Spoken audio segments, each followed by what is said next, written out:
Assalamualaikum warahmatullahi wabarakatuh. Kembali lagi bersama saya di Lentera Alam. Kali ini kembali Lentera Alam akan membawakan satu cerita horor yang dialami oleh Bayu dan beberapa temannya. Untuk cerita kali ini, sahabat Lentera, saya akan bagi beberapa part karena Bayu ini menceritakan ke saya ini pengalaman horor dirinya dan bersama teman-temannya itu panjang banget, sahabat. Jadi saya akan bagi beberapa part untuk kali ini. Sebelum masuk ke ceritanya, saya ucapkan terima kasih sama Bayu yang udah mau share pengalaman horornya. Dan untuk sahabat Lentera, jangan lupa untuk selalu dukung Lentera Alam dengan cara klik subscribe, like, dan share sebanyak-banyaknya. Baiklah sahabat, kita masuk ke ceritanya.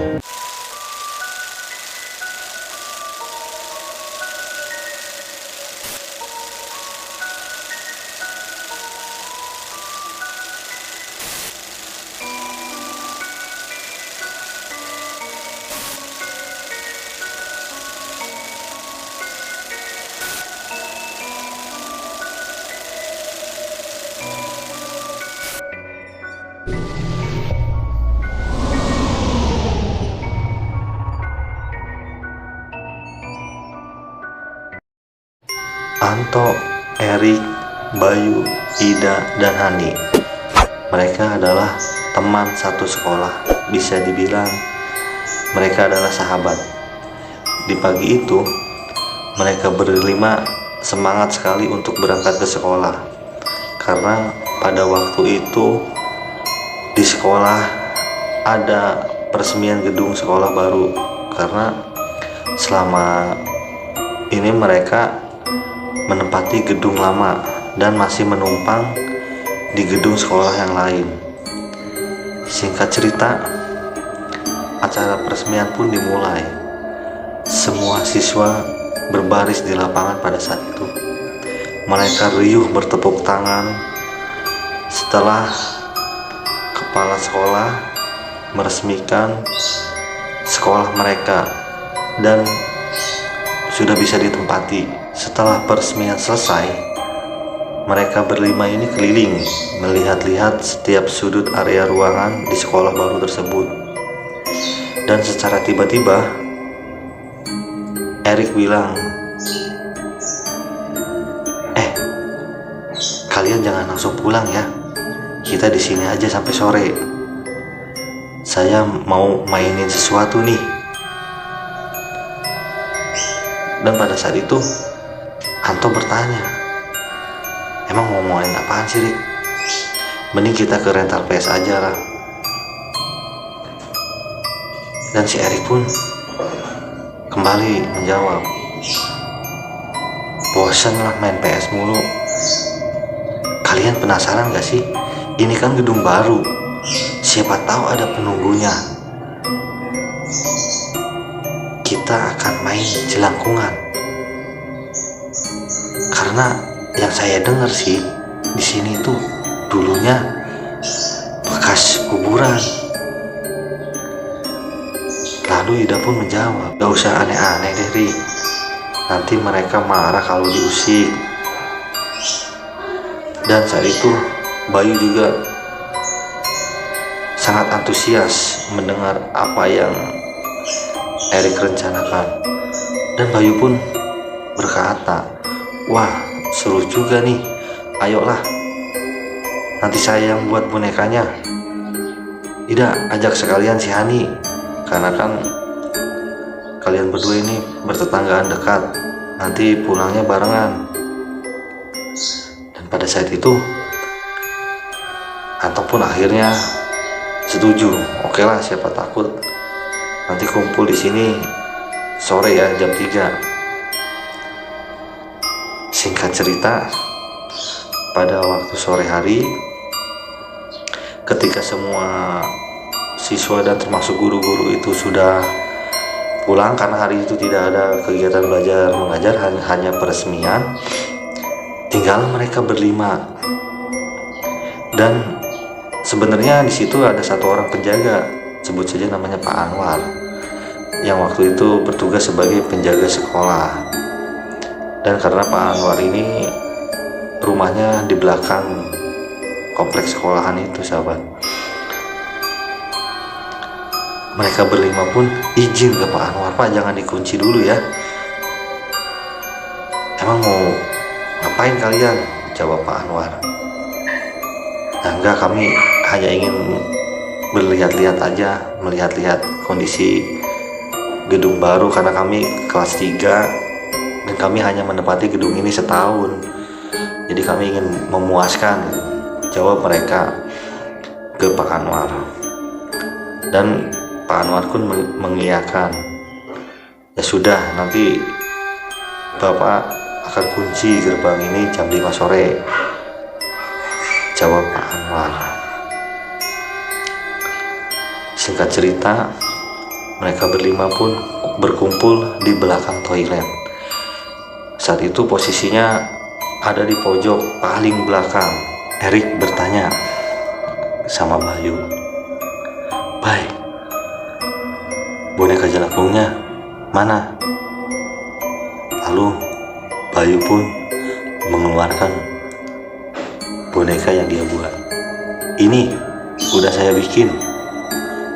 Ketika dikeluarkan, Ida, Hani, dan Anto saat itu tertawa melihat boneka jelangkung yang Bayu buat, karena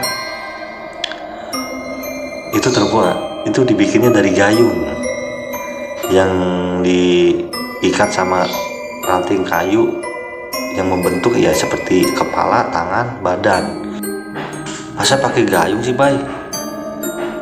Lalu Bayu menjawab, "Udah, jangan bawel, ini aja bisa."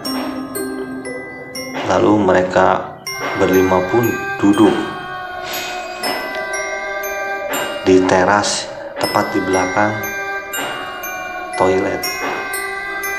Saat itu Erik mengeluarkan kertas dan spidol, lalu diikat ke boneka jelangkung tersebut. Dan saat itu kertas itu dipegang oleh Hani sama Ida, diletakkan di bawah lantai. Mulailah mereka membaca ritual pemanggilan jelangkung. "Jelangkung, jelangse, di sini ada pesta. Datang tali undang, pulang tali antar." Anto, Erik, dan Bayu memegangi boneka seraya terus mengucapkan mantra pemanggil jelangkung. Beberapa kali mereka membacakan mantra, tapi tidak terjadi sesuatu. Hanya hembusan angin kencang yang mereka rasakan. Lalu Anto pun bilang, "Apaan nih, nggak ada apa-apa ah. Kita ini buang-buang waktu di sini. Tadi juga main PS aja lah kita." Lalu Bayu pun berkata, "Hus, jangan berisik. Mau masuk nih. Udah berat." Pada saat itu, tiba-tiba, "Astagfirullah, bubar. Ngapain kalian di sini?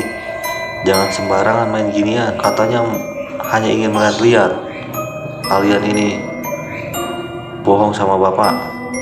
Ternyata tiba-tiba Pak Anwar itu ada di belakang mereka, dan mereka tuh disuruh pulang ke rumah masing-masing. Dan karena rasa kaget dan kesal karena diganggu ritualnya dan gagal, akhirnya mereka pun memutuskan untuk pulang. Singkat cerita, malam hari pun tiba. Bayu ini merasa gelisah. Dia seperti tidak bisa memejamkan matanya Karena tiap dia memejamkan mata, dia selalu kebayang boneka jelangkung yang dibuatnya di sekolah pada sore itu. Dan lagi-lagi Bayu mencoba memejamkan matanya. Lalu tiba-tiba terdengar suara mirip Erik memanggil namanya. Bayu, Bay. Arah suara itu dari luar. Bayu pun terbangun dan berpikir, ngapain tuh anak jam segini ke rumah? Lalu Bayu pun mengecek ke jam menunjukkan pukul 1 dini hari. Lagi-lagi di luar terdengar suara, "Shh, shh, Bayu." Bayu pun mendengarkan dan memastikan dengan teliti. Kali ini suara itu suara perempuan, dan suara itu mirip suara Hani. Lalu ketika itu Bayu pun memberanikan diri membuka gorden jendela kamarnya untuk mengintip keluar. Dan ternyata pas Bayu mengintip, dia melihat sesosok wanita dengan rambut terurai panjang tepat di depan teras rumahnya, sedang membelai-belai rambutnya.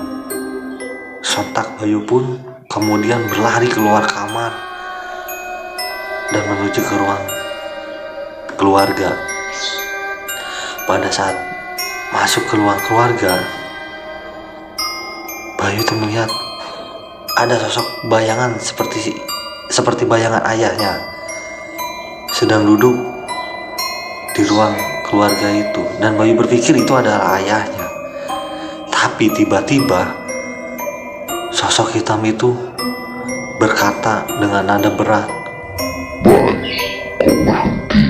Ayo, lanjutin mainnya. Kita berdua sudah datang nih." Pada saat itu Bayu merinding dan teriak sekencang-kencangnya. Saat Bayu teriak, ayah dan ibunya itu terbangun. Bayu pun kaget karena melihat ayahnya itu keluar dari kamar bersama ibunya gitu kan.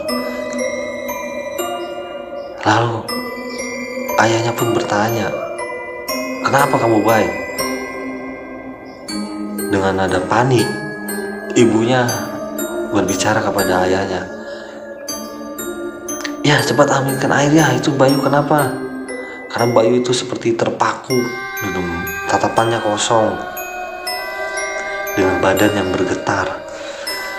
Dan akhirnya karena panik, ayahnya pun keluarlah meminta bantuan kepada tetangga gitu.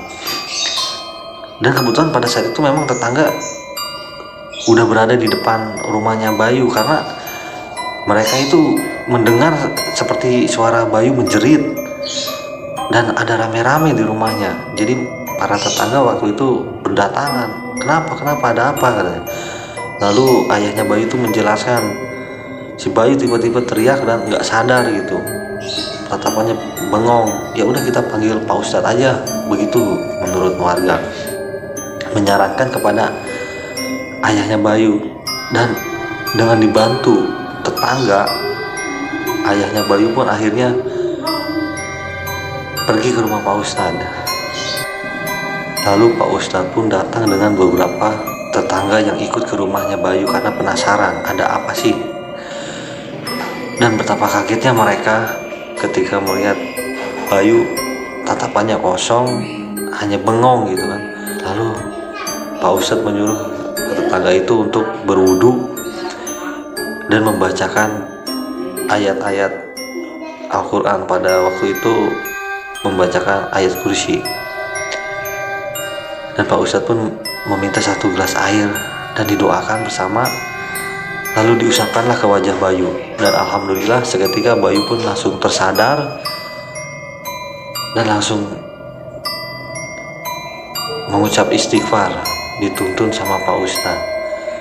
Lalu akhirnya Bayu pun disuruh kembali ke kamarnya dan beristirahat. Keesokan harinya pas siang hari, Bayu pun masih sakit, badannya panas dan wajahnya masih terlihat pucat. Lalu ibunya Bayu pun kembali memanggil Pak Ustadz untuk benar-benar melihat kondisi keadaan Bayu. Dan Pak Ustadz pun kembali datang ke rumah Bayu, mencoba untuk meminta keterangan sebenarnya apa sih yang terjadi gitu ke si Bayu ini. Lalu Bayu pun menceritakan apa yang dia perbuat kemarin sore di sekolahnya, sampai-sampai dia bercerita bahwa dia itu didatangin gitu. Dan setelah itu Pak Ustadz itu melakukan penerawangan. Akhirnya Bayu itu diminta untuk mengembalikan apa yang dia bawa gitu. Dan ternyata si Bayu ini membawa boneka jelangkungnya itu gitu kan. Harus dikembalikan agar si Bayu ini bisa sembuh gitu kan. Karena mereka itu masih ada di rumahnya, bahkan di kamarnya Bayu gitu. Ya akhirnya pada malam hari, mau gak mau, Bayu, Pak Ustadz dan ayahnya serta murid Pak Ustadz itu berangkatlah ke tempat Bayu sekolah untuk menetralisir kondisi Bayu. Waktu itu si bonekanya itu diletakkan tepat di belakang gedung sekolah, karena menurut Pak Ustadz ya makhluk itu tuh berada di belakang gedung sekolah tersebut. Dan setelah melakukan netralisir, singkat cerita, esok harinya pun alhamdulillah Bayu itu kondisinya semakin pulih dan Bayu bisa kembali bersekolah. Ya itulah sahabat pengalaman yang diceritakan Bayu. Lalu bagaimana dengan keadaan Pak temannya? Nanti ya sahabat di part berikutnya. Karena bukan hanya Bayu yang diteror sahabat, 4 temannya pun sempat diteror oleh hantu yang ada di sekolahan itu, yang gak terima karena mereka keberadaannya diusik. Untuk cerita kali ini saya akhiri. Assalamualaikum warahmatullahi wabarakatuh.